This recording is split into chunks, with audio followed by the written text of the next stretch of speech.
Thank you for following along with another episode of Forgotten Gear Restorations. I'm ducking out in the garage next to the bug zapper, so nobody hears me doing this voiceover. Nobody understands this stuff anyway. So we're tackling this Premier Model 71. Lots of little things to tidy up here. We're looking to modify some things. We're looking to clean some things up. Thank you for following again. Don't forget to like and subscribe. Tell your friends, tell your mama. Have a great weekend. Aldo, what's up, buddy? At long last, got that queue cleared out. Old cleared queue. The old cleared queue. Made some way for your Premier 71. And I just did a quick assessment, man. Just guitar cable, powered up. It's in pretty good shape. Yeah, as you mentioned, the tweeters are not working, which is okay. It's probably more a function of the filter that they have there. They have a bit of a rudimentary crossover made of two caps in parallel, and that's I'm sure that's the issue. But you don't want, if you're intending this for overdrive, you don't want those in the mix anyway. So I'll just disconnect it from the caps, and if you want it back, then we put some new caps in there. So.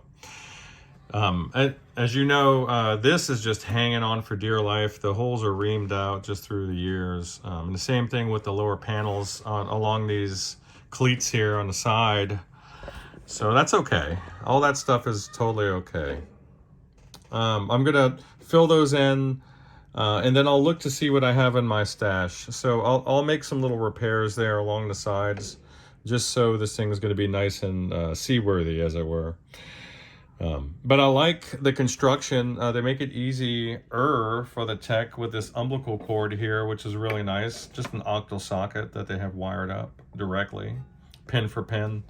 So I'll be able to liberate the chassis from this just by removing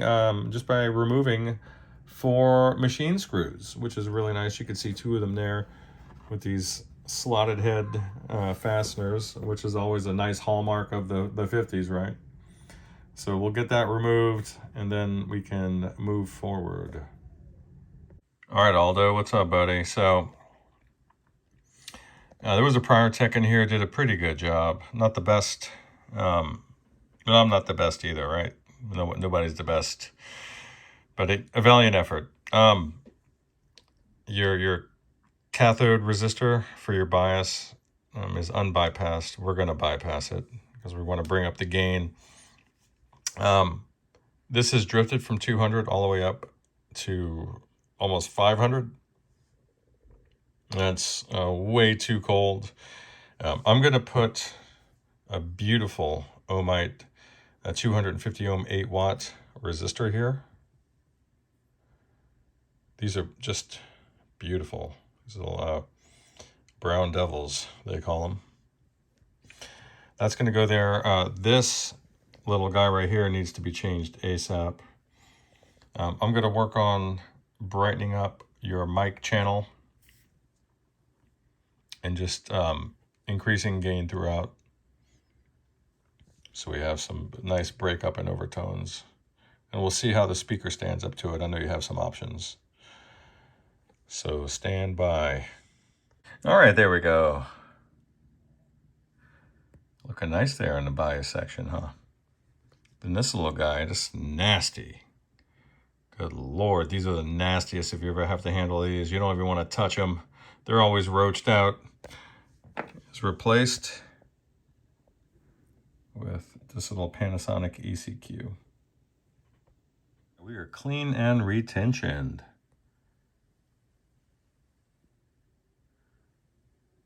Nice and shiny. Nice and tight.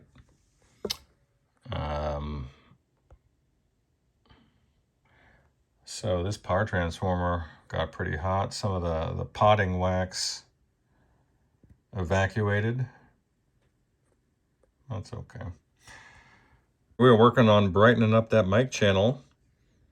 So this was a 0.047 microfarad input cap. That in conjunction with the grid leaks was forming a low pass filter basically accentuating a lot of mud and low end. So what we're doing now is we're going to trim some of that fat and add a little bit of tightness and brightness with a bit of a smaller cap, and then we're going to look at the possibility of tweaking the mic channel's volume pot with a bright cap. But we'll see if we even need that at this point.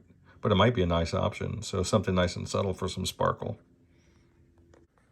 All right, so your microphone channel's volume and treble control. There's a new cap here. The original one, while beautiful, was severely drifted. I'm going to add a bright cap, a very small value. All right, 110 or 120 picofarad for this guy's taste is usually perfect. So we'll see. Easy enough to change if we don't like it.